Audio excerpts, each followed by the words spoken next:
আমার সেই অবস্থা। আজকে মৈনাক আমাকে হঠাৎ করে বলে দিল যে আমাকে পারফর্ম করতে হবে, বাট জন্মদিনে কি পারফর্ম করব সেটা আমি তো প্রিপারেশন নিইনি। আমি শিলিগুড়ির জন্য প্রিপারেশন নিয়েছিলাম, একদম কমপ্লিট তৈরি।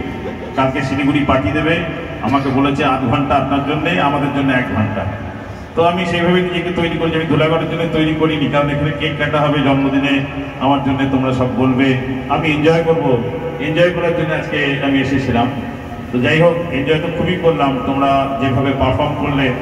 এবং আমার মনে হয় বিস ফার্মে নিজেদেরই একটা ভালো মানে টিম আছে, কালচারাল টিম, যার জন্য বাইরে থেকে কোনো শিল্পীকে হায়ার করতে হয় না। আমাদের এত ভালো ভালো সব শিল্পীরা রয়েছে যারা এত ভালো পারফর্ম করে, তাদের জন্যে প্রশংসা না করে কোনো জায়গা নেই। আর দেবশ্রী মৈনাকের কথা কি বলবো, ওরা তো সবসময় মানে এমনভাবে নিজেদেরকে ঘুম আপ করে রেখেছে যে কোনো প্রোগ্রাম ঘন্টার পর ঘন্টা ওরা কাটিয়ে দিতে পারে। ওদের কথা, ওদের বাচনভঙ্গি, তার সঙ্গে গানগুলোকে কম্পোজ করে এত সুন্দরভাবে প্রেজেন্ট করে যে সত্যি মন্ত্রমুগ্ধের মতো শুনতে হয়। তো আজকে জন্মদিনে এটা আরেকটা বাড়তি পাওনা।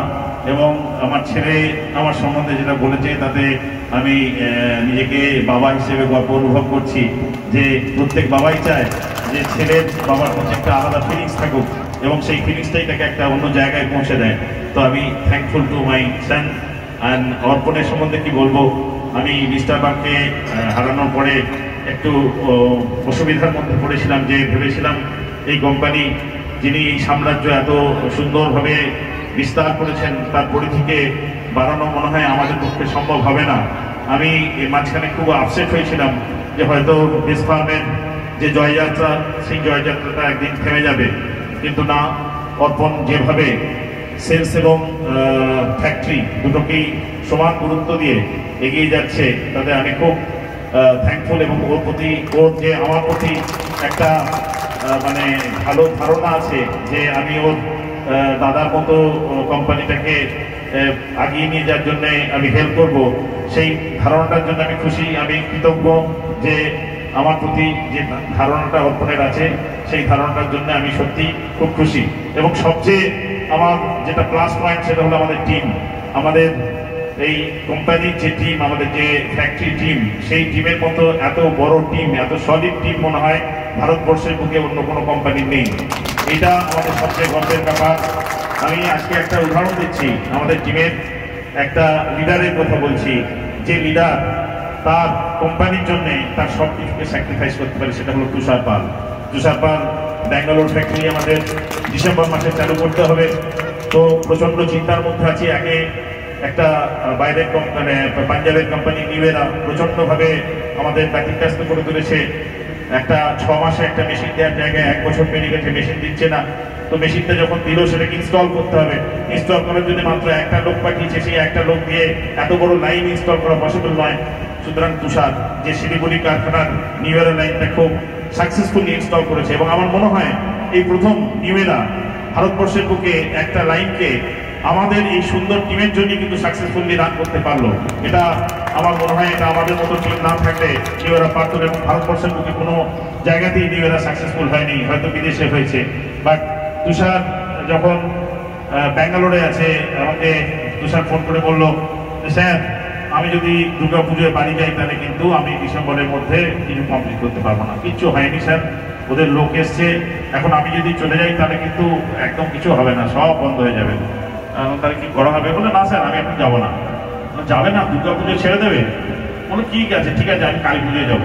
তো ঠিক আছে, দুর্গাপুজোতে পুরো তুষার লেগে গেল ওদের লোকের সঙ্গে। তো আমি এই কিছুদিন আগে ব্যাঙ্গালোরে গিয়ে দেখি ওভেন ইনস্টল হয়ে গেছে। এত বড় ওভেন, প্রায় 68 মিটারের ওভেন, সেই ওভেন পুরো কমপ্লিটলি ইনস্টল হয়ে গেছে, শুধু ইলেকট্রিক্যাল ইনস্টলেশনের কাজটা বাকি আছে। তো আমি তো অবাক হয়ে গেলাম, সারপ্রাইজ হয়ে গেলাম, তুষার এত তাড়াতাড়ি এত সব হয়ে গেল। তো আমি একটু মানে মিস্টার পালের মতন খুব খুঁতে লোক, আমি বললাম যে দেখো তুষার, সব ঠিক আছে, তুমি যে ডিসেম্বরে বলছো আমরা ইনঅগারেট করবো, ঠিক আছে, ডিসেম্বর না হয় জানুয়ারি ফার্স্ট উইক করে বা সেকেন্ড উইক করে করবো। কিন্তু দেখো এত বড় ফ্যাক্টরি, মিস্টার পাল সবসময় ফ্যাক্টরি হাইজিন দেখতেন, কোথায় মাকড়সার ঝুল রয়েছে, কোথায় একটু ধুলো রয়েছে, এগুলো দেখতেন। কিন্তু আমাদের ফ্যাক্টরিতে নিউয়েরার এত সুন্দর লাইন বসিয়েছি, আর পাশে যে এই সমস্ত শিলিগুড়ি থেকে ভাঙা ভগ্ন মেশিনগুলো এসে পড়ে আছে, এগুলো যদি এখানে থাকে তাহলে কিন্তু এই ফ্যাক্টরি উদ্বোধন করতে বেশ ভালো লাগবে না, খুব খারাপ লাগবে। বলে স্যার কি করবো, কারণ না এগুলোকে যদি একটু যার যেখানে জায়গা সেখানে প্লেস করে দেওয়া যেত খুব ভালো হতো। স্যার ওভেন ইনস্টলেশনের পাশাপাশি এটা কি করা সম্ভব হবে? আমি জানি সম্ভব নয়, কিন্তু তুমি আছো, আমার একটু ভরসা আছে। তো দেখি ঠিক 2-3 দিন আগে আমাকে ফোন করলো যে স্যার ছবি পাঠালো, সমস্ত মেশিন সব জায়গায় পাঠিয়ে দিচ্ছে, বেকারি মেশিন বেকারির জায়গায় চলে গেছে, কুকিজ মেশিন কুকিজের জায়গায় চলে গেছে। তো আমি ছবি দেখে অবাক হয়ে গেলাম যে এত তাড়াতাড়ি তুষার কি করে পারলো। তো এগুলো মানে তুষার ছাড়া এটা পসিবল ছিল না। এবং সবচেয়ে বড় ব্যাপার যে 4 তারিখে তুষার কালী পুজোয় বাড়ি যাবে। 4 তারিখে কালী পুজোয় বাড়ি আসবেন তুষার। হঠাৎ করে সকালবেলায় জানতে পারলাম, বিকেলবেলায় জানতে পারলাম যে তুষারের ফ্লাইট ক্যান্সেল হয়ে গেছে। তো আমি ময়নাকে খুব চেঁচামেচি করলাম, আমি ওইসব শুনবো না, ওর দুর্গা পুজোয় বাড়ি যায়নি, কালী পুজোয় যেমন করো, যত ভাড়া লাগবে ফ্লাইটের টিকিট করো, ইমিডিয়েটলি ব্যবস্থা করো। তো তুষার ওই লোকটা সেদিন ফোন করে বললো যে স্যার আমার টিকিটটা কাটতে হবে না, এখন টিকিটের তো প্রচুর ভাড়া, আমি 2 দিন পরেই যাবো। আমি কেন, কালী পুজোয় বাড়ি যেতে হবে? না স্যার আমি 6 তারিখে যাবো, 7 তারিখে তো আমাদের 6 তারিখে তো আমাদের ভাসান, তো ওই দিন গিয়ে আমি এনজয় করবো। এই হলো তুষার। এইরকম ডেডিকেটেড লোক আমাদের কোম্পানিতে থাকার জন্যে কিন্তু আজকে এই কোম্পানির এত উন্নতি হচ্ছে। এরকম অনেক কতগুলো তুষারের আমি নাম করবো, যেমন ময়না, তেমনি অরিন্দম, তেমনি তার সাঙ্গপাঙ্গরা, প্রত্যেকে ডেডিকেটেড এই কোম্পানির জন্য কাজ করছে। তারা নিজেদের সংসার ভুলে সবকিছু ভুলে কোম্পানির জন্য দিন রাত প্রাণপাত করছে। এইরকম ডেডিকেটেড টিম না হলে বিস্ফাম আজকে এই জায়গায় পৌঁছতে পারতো না। তো I am thankful to all of my team members যে তারা এইভাবে মিস্টার পালকে তাদের শ্রদ্ধার আসনে বসিয়ে মিস্টার পালের সেই যে স্বপ্ন বিস্ফাম ভারতবর্ষের বুকে শ্রেষ্ঠ বিস্কুট কোম্পানি হিসেবে পরিগণিত হবে, সেই স্বপ্নকে সার্থক রূপায়ণ করার জন্য আমাদের বিস্ফামের টিম যে সম্পূর্ণভাবে নিজেদেরকে নিয়োজিত করে এগিয়ে যাচ্ছে, এর জন্য আমি প্রত্যেককে আমার আন্তরিক ধন্যবাদ জানাচ্ছি। এবং আজকে ময়না রিকোয়েস্ট করেছে, তো আমি একটা গানই গাইব, একটাই গান গাইব। তো ওই গানটা দিয়ে আজকের অনুষ্ঠানে আমি কেক কাটার জন্য আহ্বান জানাবো।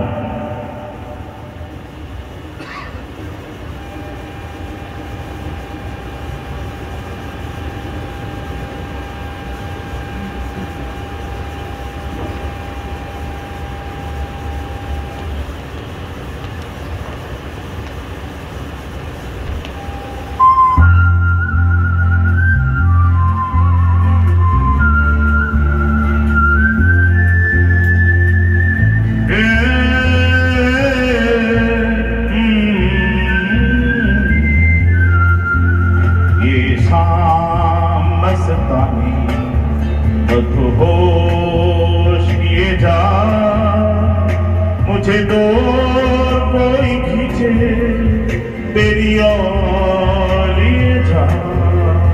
ये मस्तानी बदहोश किए जा, मुझे डोर कोई खींचे तेरी ओर लिए जा। रहती है तू मेरे पास, आती नहीं होठों पे तेरे, कभी प्यास आती नहीं। ऐसा लगे जैसे कि तू हंस के जहर कोई पिए जाए। ये मस्तानी बदहोश किए जा, मुझे दो कोई खींचे तेरी ओर लिए जा।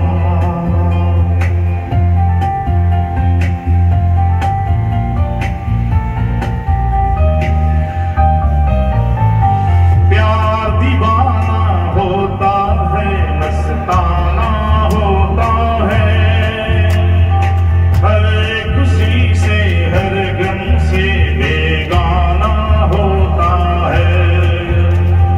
प्यार दीवाना होता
हर शाम आँखों पर तेरा आंचल लहराए, हर रात यादों की बारात ले आए।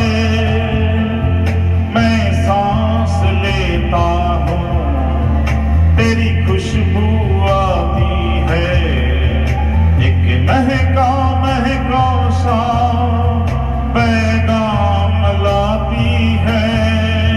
मेरे दिल की धड़कन भी तेरे गीत गाती है। पल पल दिल के पास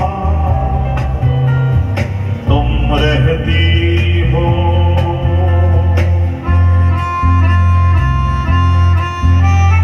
मेरे सामने वाली खिड़की में एक चाँद का टुकड़ा रहता है।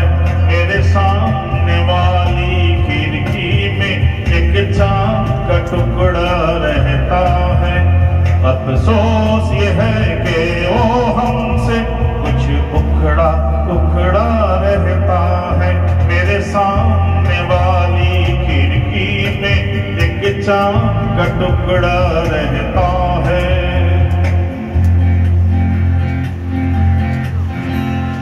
जिस रोज से देखा है उसको हम समा जलाना भूल गए।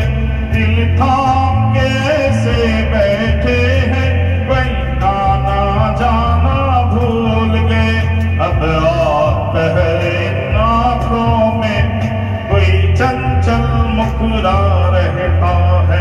मेरे सामने वाली खिड़की में एक चाँद का टुकड़ा रहता है।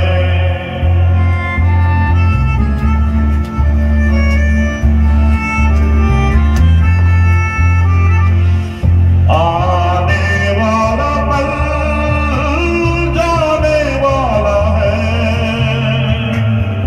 आने वाला पल जाने वाला है। हो सके तो इसमें जिंदगी बिता दो, कल जो ये जाने वाला है। हो आने वाला पल जाने वाला है, आने वाला पल जाने वाला है। हो सके तो इसमें जिंदगी बिता दो, कल जो ये जाने वाला है। हो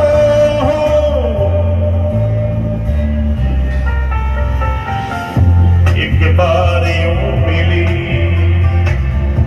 मासूम सी कली, एक बार यूं मिली मासूम सी कली। हो खिलते हुए कहाँ पुष्पाश में चली।